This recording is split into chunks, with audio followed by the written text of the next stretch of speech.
আসসালামু আলাইকুম ওয়া রাহমাতুল্লাহি ওয়া বারাকাতুহু।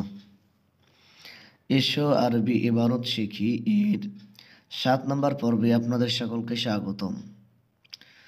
তো চলেন আজকে আমরা আমাদের আলোচনা শুরু করি ৭ নম্বর পর্বের। লক্ষ্য করুন, ইব্রাহিমু ইয়াকসিরুল আসনামা। ইব্রাহিম, এখানে আমরা পেশ দিবের কারণ হচ্ছে যে আমরা ইতিপূর্বে অনেক আলোচনা করেছি যে কোনো বাক্য যদি এসএম দিয়ে শুরু হয় তাহলে ওই এসএমটি রফা অর্থাৎ পেশ যুক্ত হয়। এই জন্য আমরা ইব্রাহিমও তো পেশ দিব। দুই পেশ কেন আমরা দিব না? কারণ ইব্রাহিমু শব্দটা হচ্ছে গয়রা মুনসারিফ, আর গয়রা মুনসারিফ কাসরা তানবিন গ্রহণ করে না, এই জন্য এক পেশ হবে ইব্রাহিমু। ইয়াকসিরু এই শব্দটি হচ্ছে ফেআলুল মুদারি। ফেআলুল মুদারি তিনি প্রকারের আমল করে। একটা হচ্ছে পেশের অবস্থায়, একটা হচ্ছে জবরের অবস্থায়, একটা হচ্ছে জাসামের অবস্থায় অর্থাৎ সুকুনের অবস্থায়। তো এখানে ইয়াকসিরু রায় পেশ দিচ্ছি, এর কারণ এর পূর্বে হরফুন নাসিবা বা হরফুল জাজিমা নেই, যার কারণে আমরা এখানে পেশ দিয়ে পড়লাম। আল আসনামা এই শব্দটি হচ্ছে ইয়াকসিরুর মাফউলুন বিহি, এই জন্য আমরা আসনামা পড়ব। এখানে আসনামু বা আসনামি পড়া যাবে না। আশা করছি আপনারা বুঝতে পারছেন। তো এরপরে লক্ষ্য করেন, আমরা মূল পড়ায় যাই। শব্দটি আপনারা দেখতে পাচ্ছেন, জাআ ইয়াউমু ঈদিন ফাফারিহান নাস। এই ওয়াওটা হচ্ছে অতিরিক্ত হিসেবে আসছে এখানে। আর জাআ এটা হচ্ছে কি ফি'লুল মাদি, জাআ ফি'লুল মাদি। আর ইয়াউমু এই শব্দটি হচ্ছে এখানে পেশ, এর কারণ হচ্ছে এই শব্দটি হচ্ছে কি ফাইল। আর ঈদিন এই শব্দ হচ্ছে মুদাফুন ইলাই। ইয়াউমু এই শব্দ হচ্ছে মুদাফ, আর ঈদিন এই শব্দ হচ্ছে মুদাফ ইলাই। আর মুদাফ ইলাই হওয়ার কারণে এখানে জের দেওয়া হয়েছে। দুই জের কেন দেওয়া হয়েছে? মানাইত তানবিন এখানে নেই, যার কারণে আমরা দুই জের দিয়ে পড়ছি। এরপর লক্ষ্য করেন, ফাফারিহান নাসু, ফা এটা হচ্ছে হরফ আতফ আমরা ধরতে পারি। ফারিহা, ফারিহা এটা হচ্ছে ফি'লুল মাদি।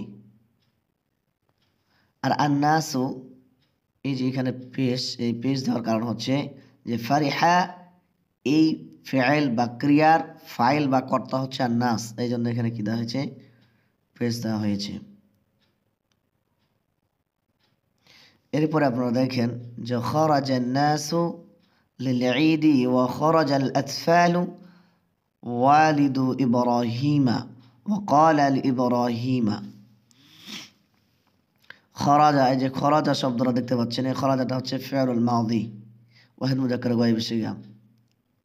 আর আন্নাসু, আন্নাসু এখানে নাসুতে পেশ দেওয়ার কারণ হচ্ছে এটা হচ্ছে তার ফাইল, খরাজা ফিলের ফাইলের জন্য এখানে পেশ বে রফা দেওয়া হয়েছে। লিল ঈদি, লিল ঈদি যে প্রথম লামটা আপনারা দেখতে পাচ্ছেন, এই প্রথম লাম হচ্ছে হরফুল জার। এই হরফুল জারের কারণে এই দিয়ে এখানে জের দেওয়া হয়েছে, তার মাজরুরকে কি দেওয়া হয়েছে? জের দেওয়া হয়েছে। এরপরে আপনারা দেখেন যে ওয়া খরাজা আল আতফালু, তিফলুন জামা হচ্ছে আতফাল। এই আতফালুন এখানে পেশ দেওয়ার কারণ হচ্ছে যে খরাজা ফেলের ফাইল। ওয়ালিদু শব্দটাকে আমরা এখানে রফা দিব, এর কারণ হচ্ছে যে এই যে আতফাল এই শব্দ হচ্ছে মারিফা, আর ওয়ালিদু এই শব্দ হচ্ছে নাকেরা। আর এটা এখানে কি হয়েছে? এই জন্য এখানে মারিফার পর নাকেরা মুবতাদা খবরের তারকিব হয়, এই জন্য এখানে আমরা কি দিব? রফা অর্থাৎ পেশ দিয়ে পড়ব।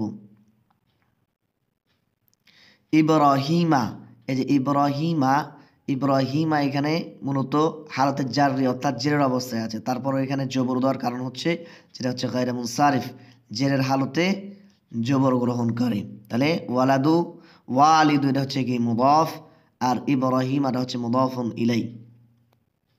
আশা করছি বুঝতে পারছেন। তারপর দেখেন ওয়াকালা লি ইব্রাহিমা, ওয়াকালা এটা হচ্ছে ফাইল, ফেরুল মাদি ওয়াহিদ মুযাক্কার গায়ব সিগা। লি ইব্রাহিমা এই যে প্রথমে যে লামটা দেখতে পাচ্ছেন এটা হচ্ছে হারফুল জার, আর ইব্রাহিমা এটা হচ্ছে তার মাজরুর।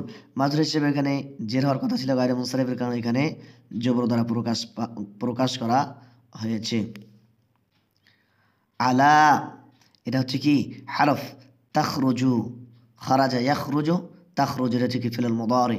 মা'না, মা এটা হচ্ছে একটি শব্দ, আর না এটা হচ্ছে কি জমির। ক্বালা ইব্রাহিমু, ইব্রাহিমু এখানে পেশ দেওয়ার কারণ হচ্ছে যে ক্বালার ফাইল হিসেবে এখানে কি দেওয়া হয়েছে রাফা, অর্থাৎ পেশ দেওয়া হয়েছে। আনা সাকিমুন, আনা এই যে এই শব্দটা সাধারণত জমিরে মারফুয়ে মুনফাসিল এর জমির, এই যে আনা, এই জমিরগুলো সাধারণত মুবতাদা হিসেবে ব্যবহৃত হয়। আর এই যে সাকিমুন, এই সাকিমুনটা হবে তার খবর হিসেবে এখানে কি দেওয়া হয়েছে রাফা দেওয়া হয়েছে। রাফা অর্থাৎ পেশ দেওয়া হয়েছে, দুই পেশ কেন দেওয়া হয়েছে, এখানে মানায় তানবিন নেই, যেটা আমরা পূর্বে আলোচনা করেছি। এরপর দেখেন ওয়া যাহাবান নাসু, এখানেও ফাইল হওয়ার কারণে পেশ দেওয়া হয়েছে। ওয়া বাকিয়া ইব্রাহিমু, বাকিয়া এটা হচ্ছে ফি'লুল মাদি, ইব্রাহিমু এখানেও পেশ দেওয়া হয়েছে ফাইল হওয়ার কারণে। ফিল বাইতি, ফি হরফুল জার, আল বাইতি মাজরুর হওয়ার কারণে এখানে কি দেওয়া হয়েছে ছেড়ে দেওয়া হয়েছে ওয়াও, এটাকে আমরা হরফে আদ ধরতে পারি অথবা হরফুল ইস্তিনাফ ধরতে পারি। জাআ ইব্রাহিমু, জাআ ফি'লুল মাদি, আর ইব্রাহিমু এটা হচ্ছে তার ফাইল, আর ফাইল হিসেবে এখানে কি দেওয়া হয়েছে রফা দেওয়া হয়েছে। ইলাল আসনামি, ইলা এটা হচ্ছে কি হরফুল জার, আল আসনাম এটা হচ্ছে তার মাজরুর, আর মাজরুর হওয়ার কারণে এখানে জের দেওয়া হয়েছে অর্থাৎ কাসরা দেওয়া হয়েছে। এরপরে আপনারা লক্ষ্য করেন